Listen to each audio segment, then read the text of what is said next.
नमस्कार भक्तांनो, श्री स्वामी समर्थ. आजचा विषय प्रत्येक स्वामी भक्ताच्या मनाला नक्कीच भावणारा आहे. आपण अनेकदा पाहतो की गुरुवार आला की स्वामी समर्थांच्या मंदिरांमध्ये भक्तांची गर्दी वाढते. अनेक जण गुरुवारी स्वामींची पूजा करतात, स्वामींच्या चरणी नारळ अर्पण करतात, आरती करतात, नामस्मरण करतात आणि दिवसभर श्री स्वामी समर्थ या मंत्राचा जप करतात. पण तुम्ही कधी विचार केला आहे का? गुरुवारच का? स्वामी समर्थ आणि गुरुवार यांचा नेमका काय संबंध आहे? गुरुवार हा स्वामींचा वार का मानला जातो आणि गुरुवारी स्वामींची भक्ती केल्याने विशेष काय मानले जाते? आजच्या या व्हिडिओमध्ये आपण याच विषयाचा सविस्तर आणि भक्तिमय प्रवास पाहणार आहोत. चला तर मग सुरुवात करूया. श्री स्वामी समर्थ. मित्रांनो, हिंदू परंपरेमध्ये आठवड्यातील प्रत्येक दिवसाला एक विशिष्ट महत्त्व दिले गेले आहे. सोमवार म्हटलं की भगवान महादेवांची आठवण होते. मंगळवार म्हटलं की हनुमानजींची आठवण होते. शनिवार म्हटलं की शनिदेव आणि हनुमानजींची भक्ती केली जाते. आणि गुरुवार म्हटलं की सर्वप्रथम आठवण होते ती गुरुतत्वाची. गुरु म्हणजे केवळ एखादी व्यक्ती नाही, गुरु म्हणजे अज्ञानाचा अंधार दूर करून ज्ञानाचा प्रकाश दाखवणारे तत्व. आपल्या जीवनात आई वडिलांचे स्थान मोठे आहे, पण जेव्हा मनुष्याला जीवनाचा खरा मार्ग समजत नाही, संकटांमध्ये काय करावे हे कळत नाही आणि संसाराच्या अडचणींमध्ये मन गोंधळून जाते, तेव्हा त्याला योग्य दिशा देणारा म्हणजे गुरु. म्हणूनच गुरुवार हा गुरुचा वार मानला जातो आणि स्वामी समर्थांना त्यांच्या भक्तांमध्ये सद्गुरूचे स्वरूप मानले जाते. यामुळे गुरुवार आणि स्वामी समर्थ यांच्यातील संबंध भक्तीच्या दृष्टीने अतिशय महत्त्वाचा मानला जातो. आता प्रश्न असा येतो की स्वामी समर्थ म्हणजे नेमके कोण? स्वामी समर्थ हे महाराष्ट्रातील अत्यंत पूजनीय संत परंपरेतील महान संत मानले जातात. अक्कलकोट हे त्यांचे प्रमुख कार्यक्षेत्र म्हणून प्रसिद्ध आहे. अनेक भक्त त्यांच्या चरणी जाऊन आपल्या समस्या सांगत असतं. कुणी संसारातील दुःख घेऊन येत असे, कुणी आजारपणामुळे चिंतेत असे, कुणाला आर्थिक अडचण असे, तर कुणी मनशांतीच्या शोधात स्वामींच्या चरणी येत असे. भक्तांची परिस्थिती कोणतीही असो, स्वामींच्या सान्निध्यात त्यांना आधार मिळत असे, अशी भक्तांची श्रद्धा आहे. म्हणूनच आजही लाखो भक्त स्वामींना आपले गुरु, मार्गदर्शक आणि आधार मानतात. आता पुन्हा आपल्या मुख्य विषयाकडे येऊया. गुरुवारच का? यामागे सर्वात महत्त्वाची गोष्ट म्हणजे गुरुतत्व. गुरु हा शब्द भारतीय आध्यात्मिक परंपरेमध्ये अत्यंत पवित्र मानला जातो. गुरु आपल्याला फक्त बाहेरचा मार्ग दाखवत नाही, तो आपल्याला आपल्या आत डोकावायला शिकवतो. आपल्या मनातील भीती कमी करतो, वाईट विचारांपासून दूर राहण्याची प्रेरणा देतो आणि जीवनात श्रद्धा, संयम आणि चांगुलपणा वाढवण्याचा मार्ग दाखवतो. स्वामी समर्थांच्या भक्तीतही गुरु शिष्य नात्याला मोठे महत्त्व आहे. म्हणून गुरुवार हा स्वामी भक्तांसाठी विशेष भक्तीचा दिवस बनला आहे.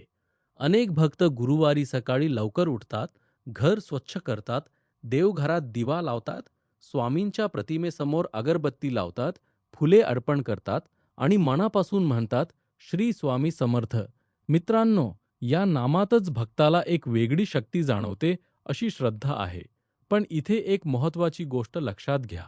फक्त गुरुवारीच स्वामींचे नामस्मरण करावे असे नाही. स्वामींचे स्मरण कोणत्याही दिवशी करता येते. स्वामींची भक्ती करण्यासाठी कोणताही दिवस चुकीचा नाही. पण गुरुवार हा गुरुच्या स्मरणासाठी विशेष मानला जात असल्यामुळे भक्त या दिवशी विशेष श्रद्धेने स्वामींची पूजा करतात. आता आपण एक भक्तिमय प्रसंग कल्पना करूया. एक भक्त होता. त्याच्या जीवनात अनेक संकटे आली होती. व्यवसायात नुकसान झाले होते. घरामध्ये सतत तणाव होता. मनामध्ये भीती होती. त्याला कोणताच मार्ग दिसत नव्हता. एके दिवशी त्याने एका स्वामी भक्ताला आपली समस्या सांगितली. त्या भक्ताने त्याला फक्त एवढेच सांगितले, गुरुवारी स्वामींच्या चरणी जा, मनापासून प्रार्थना कर आणि स्वामींवर विश्वास ठेव. तो भक्त गुरुवारी स्वामींच्या मंदिरात गेला. मंदिरात गर्दी होती. सगळीकडे स्वामींचे नामस्मरण सुरू होते. तो शांतपणे एका कोपऱ्यात बसला. त्याच्या डोळ्यात अश्रू होते. त्याने स्वामींकडे पाहिले आणि म्हणाला, स्वामी, मला काही नको, फक्त योग्य मार्ग दाखवा.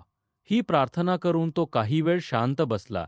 त्याच्या समस्या त्या क्षणी संपल्या नाहीत, पण त्याच्या मनात एक वेगळाच विश्वास निर्माण झाला.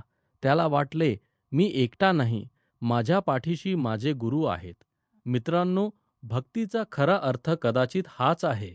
देवाकडे फक्त समस्या दूर करण्याची मागणी करण्यापेक्षा समस्यांना सामोरे जाण्याची शक्ती मागणे आणि हीच भावना स्वामी भक्तीत दिसून येते. आता प्रश्न येतो, गुरुवारी स्वामींची पूजा कशी करावी? यासाठी मोठ्या खर्चाची आवश्यकता नाही. भक्ती मनापासून असणे महत्त्वाचे आहे. सकाळी उठून स्नान करा, घरातील देवघर स्वच्छ करा, स्वामींच्या प्रतिमेसमोर दिवा लावा, फुले अर्पण करा, शक्य असल्यास नैवेद्य दाखवा आणि काही वेळ शांत बसून स्वामींचे नामस्मरण करा. तुम्ही 108 वेळा श्री स्वामी समर्थ म्हणू शकता किंवा तुमच्या श्रद्धेनुसार जितका वेळ शक्य असेल तितका नामजप करू शकता. सर्वात महत्त्वाचे म्हणजे मन शांत ठेवा, कारण पूजा ही केवळ बाह्यविधी नाही.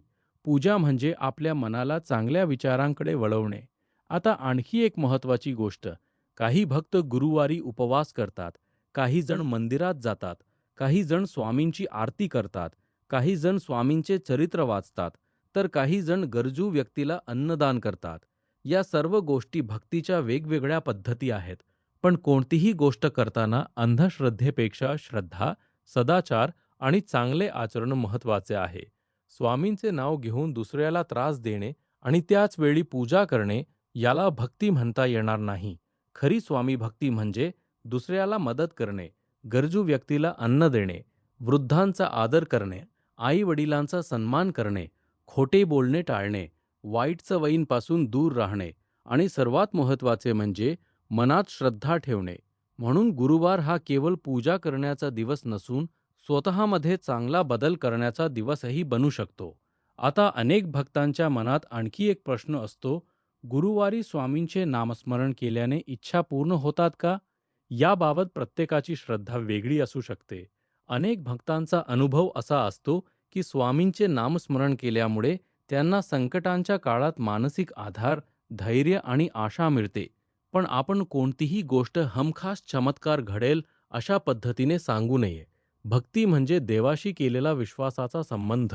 आपण प्रार्थना करतो, प्रयत्न करतो आणि परिणाम स्वामींच्या चरणी सोपवतो. ही भावना अधिक सुंदर आहे.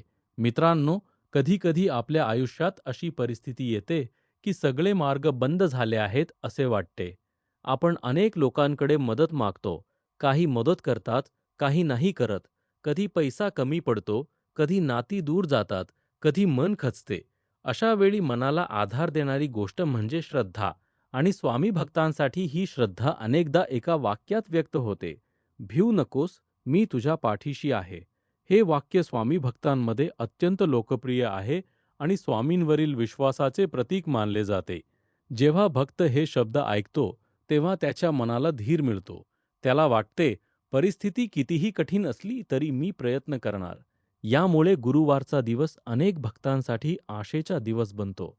आता तुम्ही विचार करा, एकाच दिवशी हजारो लोक मंदिरात का जात असतील? एकाच नावाचा जप का करत असतील? एकाच गुरुतत्वावर विश्वास का ठेवत असतील? कारण श्रद्धा ही प्रत्येकाच्या अंतःकरणातील गोष्ट आहे. स्वामींच्या भक्तीत लोकांना प्रेम, आधार आणि मानसिक शांतता मिळते आणि म्हणूनच गुरुवार आला की अनेक भक्तांच्या मनात पहिला विचार येतो, आज स्वामींचा दिवस. मित्रांनो, स्वामींची भक्ती करताना आणखी एक गोष्ट लक्षात ठेवा. आपण स्वामींकडे फक्त मागण्यासाठी जाऊ नये. कधी-कधी फक्त धन्यवाद देण्यासाठीही जावे. स्वामी, आजपर्यंत मला सांभाळलेत त्यासाठी धन्यवाद. माझ्या कुटुंबाला सुखी ठेवा. मला योग्य मार्गावर चालण्याची बुद्धी द्या. माझ्या हातून कोणाचे वाईट होऊ देऊ नका. अशी प्रार्थना मनापासून केली तर भक्ती अधिक सुंदर होते. आता हा व्हिडिओ पाहणाऱ्या प्रत्येक स्वामी भक्ताला एक छोटासा प्रश्न. तुम्ही गुरुवारी स्वामींचे नामस्मरण करता का? करत असाल तर कमेंटमध्ये फक्त लिहा, श्री स्वामी समर्थ. तुमची ही छोटीशी कमेंट दुसऱ्या भक्तालाही नामस्मरण करण्याची प्रेरणा देऊ शकते. आणि जर तुमच्या आयुष्यात स्वामींबद्दल एखादा सुंदर अनुभव असेल, तर तोही कमेंटमध्ये नक्की लिहा. कदाचित तुमचा अनुभव एखाद्या दुःखी व्यक्तीला आशा देईल. मित्रांनो, आज आपण जाणून घेतले की गुरुवार आणि स्वामी समर्थ यांचा संबंध मुख्यतः गुरुतत्वाशी जोडला जातो. गुरुवार हा गुरुचा वार मानला जातो. स्वामी समर्थांना भक्त त्यांच्या सद्गुरूच्या रूपात मानतात. म्हणूनच गुरुवारी स्वामींची पूजा, नामस्मरण आरती आणि दर्शन करण्याची भक्तांमध्ये विशेष परंपरा आहे. पण स्वामींची भक्ती फक्त गुरुवारपुरती मर्यादित नाही. सोमवार असो, मंगळवार असो, बुधवार असो, गुरुवार असो किंवा कोणताही दिवस असो, मनापासून घेतलेले स्वामींचे नाव हीच खरी भक्ती आहे. शेवटी एवढेच म्हणूया, आपल्या आयुष्यात कितीही संकटे आली, कितीही अडचणी आल्या, कधीही मन खचू देऊ नका. प्रामाणिक प्रयत्न करा, चांगले कर्म करा आणि श्रद्धेने स्वामींचे नामस्मरण करा. कारण भक्तासाठी गुरु म्हणजे केवळ मंदिरातील मूर्ती नाही. गुरु म्हणजे जीवनाच्या अंधारात दिशा दाखवणारा प्रकाश. आणि स्वामी भक्तासाठी तो प्रकाश म्हणजे श्री स्वामी समर्थ. चला, आज गुरुवारच्या या पवित्र दिवशी आपण सर्वजण मनापासून म्हणूया, श्री स्वामी समर्थ, श्री स्वामी समर्थ, श्री स्वामी समर्थ. स्वामी महाराज आपल्या सर्वांवर कृपा ठेवोत. आपल्या घरात सुख, शांती आणि समाधान नांदो. आपल्या कुटुंबातील प्रत्येक व्यक्ती निरोगी आणि आनंदी राहो आणि आपल्या हातून नेहमी चांगली कर्मे घडोत, हीच स्वामींच्या चरणी प्रार्थना. श्री स्वामी समर्थ. व्हिडिओ आवडला असेल तर लाईक करा. तुमच्या स्वामी भक्त मित्रांना आणि नातेवाईकांना हा व्हिडिओ शेअर करा आणि अशाच भक्तिमय कथा, स्वामी समर्थांचे विचार आणि संतकथा ऐकण्यासाठी आपल्या संत कथा चॅनलला सबस्क्राईब करा. पुन्हा भेटूया एका नवीन भक्तिमय विषयासह. तोपर्यंत श्री स्वामी समर्थ.